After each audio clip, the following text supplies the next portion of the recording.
Hello student of class ninth. Today we are going to discuss about the first chapter of your chemistry, that is matter in our surrounding.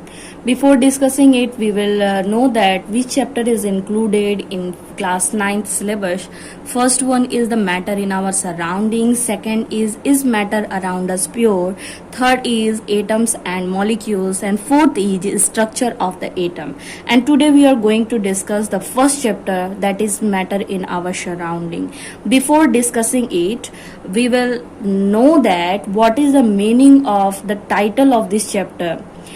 हम आज ये जानेंगे कि इस chapter में क्या दिया गया है और इसमें टाइटल का मतलब क्या है. Matter in our surrounding. Surrounding का मतलब होता है हमारा इन्वायरमेंट, हमारे आसपास की जो भी चीजें हमें दिखाई दे रही हैं उसके बारे में और उसमें प्रेजेंट रहने वाले मैटर के बारे में स्टडी करना है.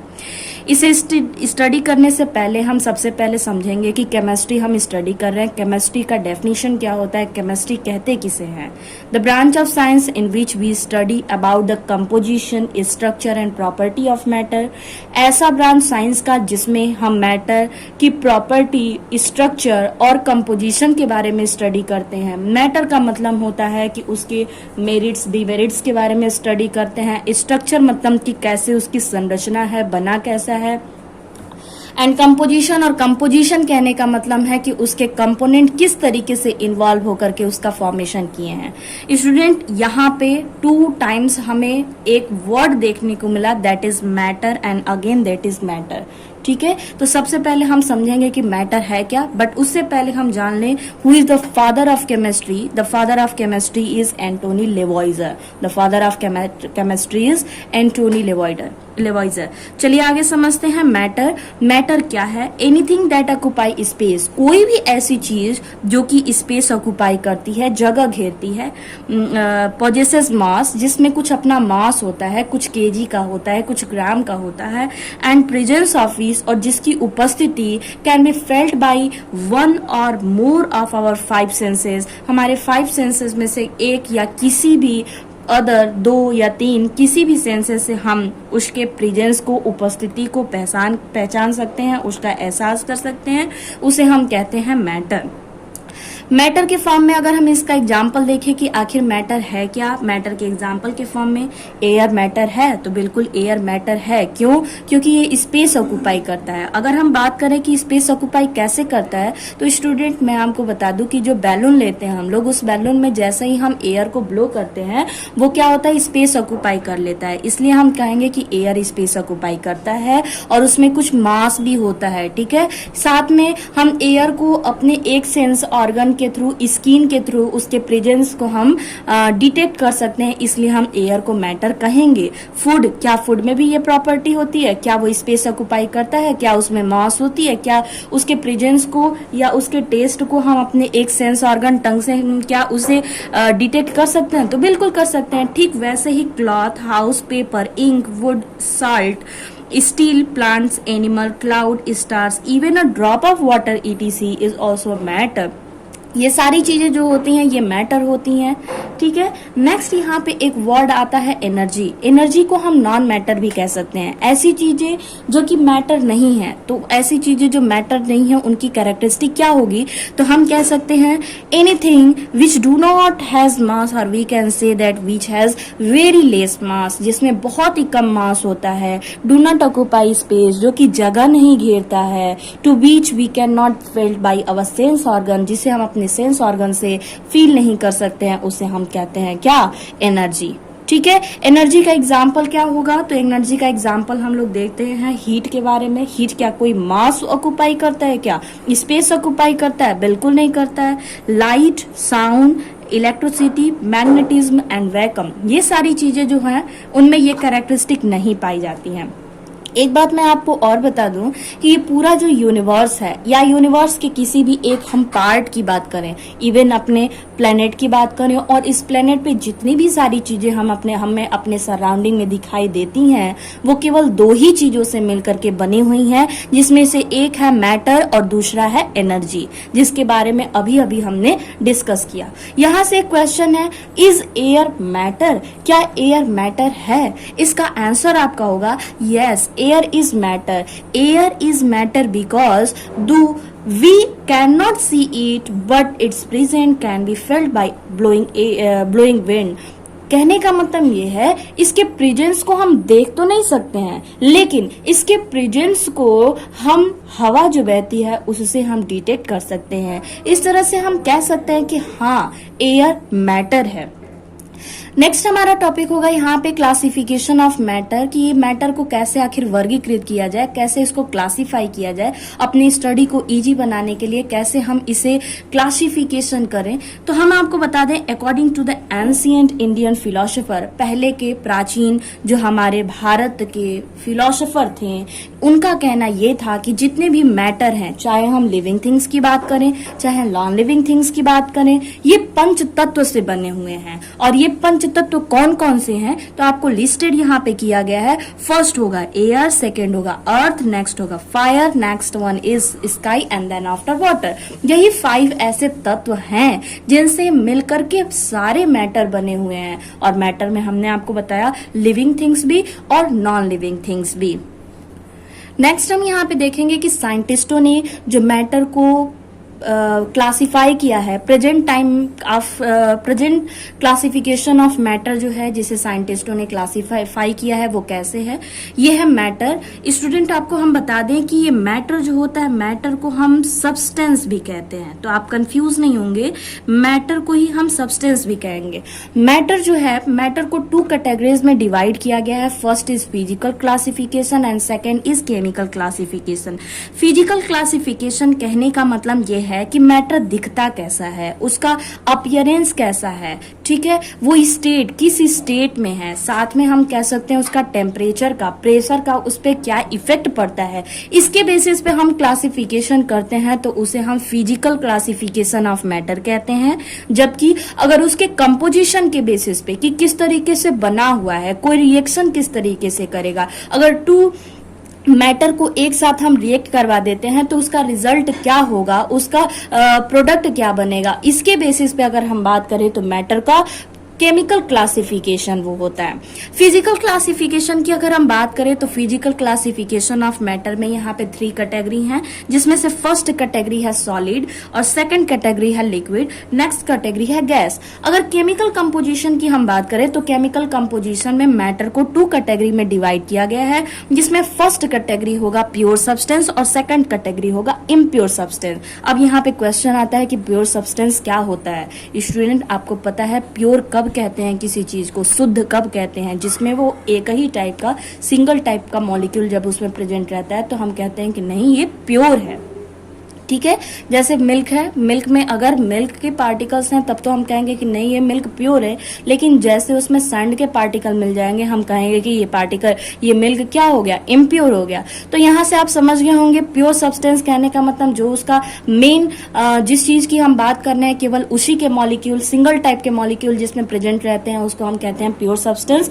जबकि इम्प्योर सब्सटेंस किसे कहते हैं, ऐसे सब्सटेंस जिसमें कि वन नहीं 2 और more than 2 type of molecule जिसमें प्रेजेंट रहते हैं उसको हम कहते हैं इम्प्योर सब्सटेंस। और यही रीजन है कि इम्प्योर सब्सटेंस को एक और नाम दिया जाता है जो है क्या, जो है मिक्सचर। चलिए आगे हम देखते हैं प्योर सब्सटेंस का डेफिनेशन। अगर आपसे कोई पूछे क्या होगा तो आप कहेंगे matter which has only 1 type of particles are called pure substance. आगे आपसे पूछा जाएगा कि बताइए मिक्सचर किसे कहते हैं, आपका आंसर होगा मैटर विच कंटेन 2 और more than 2 type of particles are called impure substance और मिक्सचर। नेक्स्ट हमारा यहाँ पे वर्ड आता है जो वो है प्योर सब्सटेंस। प्योर सब्सटेंस का अगर हम क्लासिफिकेशन करें तो देखिए यहाँ पे 2 कैटेगरी में क्लासिफाई किया गया है। एक होगा एलिमेंट और दूसरा होगा कंपाउंड।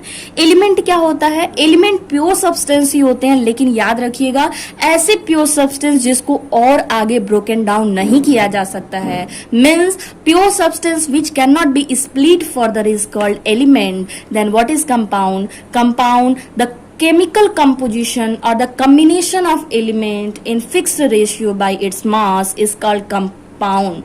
नेक्स्ट अगर हम बात करें अर्थ पे टोटल कितने एलिमेंट डिस्कवर्ड हैं या कितने एलिमेंट्स हम जानते हैं, कितने एलिमेंट्स नोन हैं, तो आपका आंसर होगा टोटल 118 एलिमेंट्स अर्थ पे नोन हैं। और इन एलिमेंट्स को उनके प्रॉपर्टी के बेसिस पे, उनके फिजिकल और केमिकल प्रॉपर्टी के बेसिस पे 3 कैटेगरी में कैटेगराइज किया गया है। नॉर्मली ये कैटेगरी हम 2 ही मानते हैं, कौन सा, तो एक मेटल होगा और दूसरा नॉन मेटल होगा, लेकिन इन्हीं दोनों के बीच की कैटेगरी एक और है जिसको हम कहते हैं मेटलॉइड। और मेटलॉइड ऐसे मैटर होते हैं जो कि मेटल की और नॉन मेटल दोनों की कैरेक्टरिस्टिक को शो करते हैं। नेक्स्ट अगर हम बात करें कंपाउंड की, तो कंपाउंड्स हमने आपको बताया combined form of element, element ही है बट कंबाइंड फॉर्म है by the fix ratio of their mass, अपने मास के फिक्स रेशियो में ये कंबाइन होते हैं और कंबाइन होकर के कंपाउंड का फॉर्मेशन कर लेते हैं।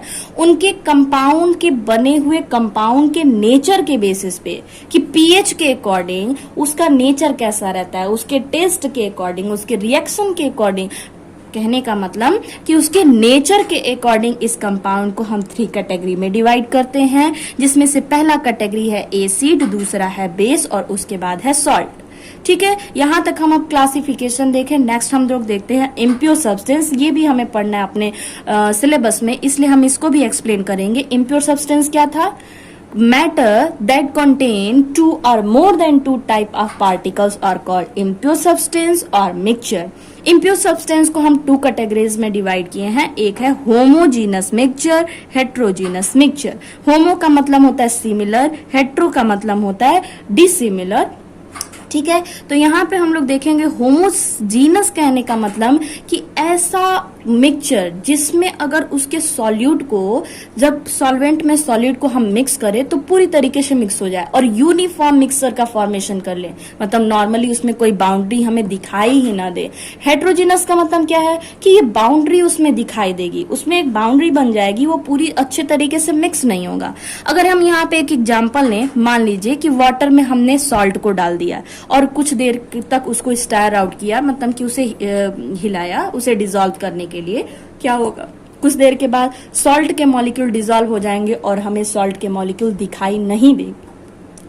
मतलब क्या कि वो जो मिक्सचर बना हुआ है, टू टाइप ऑफ मॉलिक्यूल्स है, एक वाटर के और एक सॉल्ट के, इसलिए वो मिक्सचर है, लेकिन जो मिक्सचर बना वो यूनिफॉर्म है, उसमें बाउंड्री हमें नहीं दिखाई दिया, होमो हो गया वो। ठीक है, मतलब पूरा सिमिलर दिखाई दे रहा है, तो होमोजीनस मिक्सचर कहते हैं। वहीं पे अगर हम बात करें एक दूसरे ग्लास में या फिर बीकर में अगर हम सैंड डाल दें, वाटर में सैंड डाल दें, तो क्या होगा? सैंड जाकर के नीचे बैठ जाएगा और एक डिस्टिंक्ट बाउंड्री का फॉर्मेशन करेगा।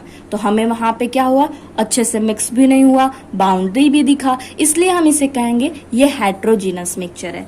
चलिए नेक्स्ट देखते हैं physical nature of the matter.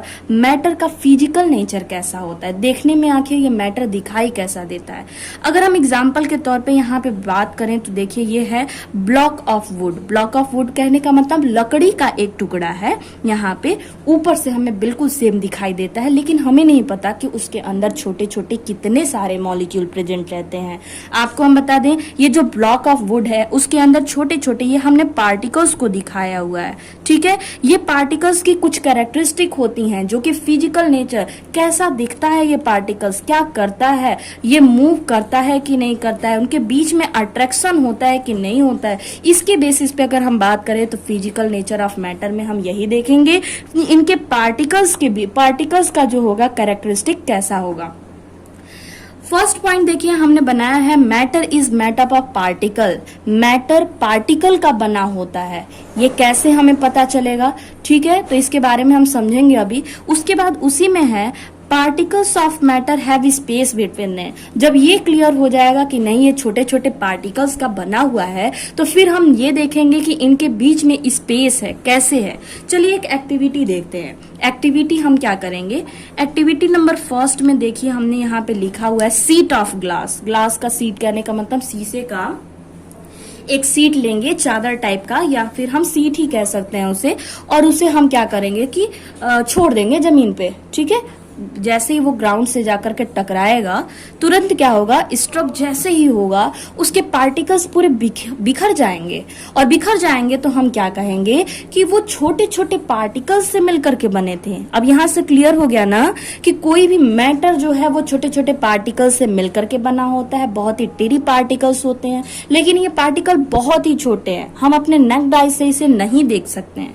ठीक है, इतना तो क्लियर हुआ यहाँ से कि चलिए ठीक है, मैटर बहुत ही छोटे छोटे पार्टिकल से मिलकर के बने होते हैं। लेकिन क्वेश्चन अब ये आया कि बताइए ये जो पार्टिकल्स होते हैं उनके बीच में स्पेस होते हैं कि नहीं होते हैं।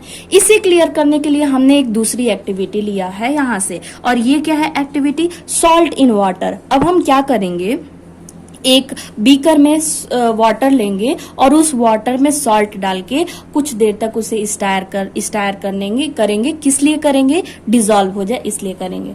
कुछ देर के बाद हम देखेंगे क्या कि वाटर के लेवल में न तो इंक्रीजमेंट हुआ न तो डिक्रीजमेंट हुआ, जहां तक वाटर था वहीं तक वाटर बना रहा, लेकिन सॉल्ट के मॉलिक्यूल भी हमें दिखाई नहीं दे रहे हैं। क्वेश्चन ये आया कि क्या सॉल्ट के मॉलिक्यूल आखिर गए कहाँ, न तो लेवल इंक्रीज हुआ न तो लेवल डिक्रीज हुआ, तो आखिर ये सॉल्ट के मॉलिक्यूल गए कहाँ। तो देखिए हम यहाँ से देख सकते हैं, जैसे हम आपको बता दें कि ये जो होता है, अगर वाटर के पार्टिकल्स जो है ना, ये वाटर के पार्टिकल्स जो हैं इनके बीच बीच में स्पेस था, ये सॉल्ट के मॉलिक्यूल उसी में जाकर के छुप गए हैं। ठीक है, मतलब यहाँ से इस एक्टिविटी से हम कह सकते हैं कि सॉलिड के या फिर मैटर की हम बात करें, मैटर के पार्टिकल्स के बीच में स्पेस होता है, इसीलिए तो उसी स्पेस में जाकर के सॉल्ट के मॉलिक्यूल जाकर के हिडन आउट हो गए।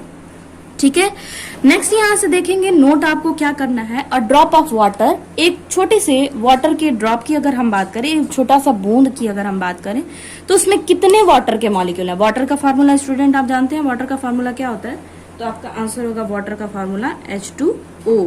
ठीक है, अगर हम 1 ड्रॉप ऑफ वाटर की बात करें तो इसमें H2O के कितने मॉलिक्यूल होंगे, तो आपका आंसर होगा 10 to the power 21, 10 to the power 21। अब नेक्स्ट आपका क्वेश्चन है, ये 10 to the power 21, ध्यान दीजिएगा, ये 10 to the power 21।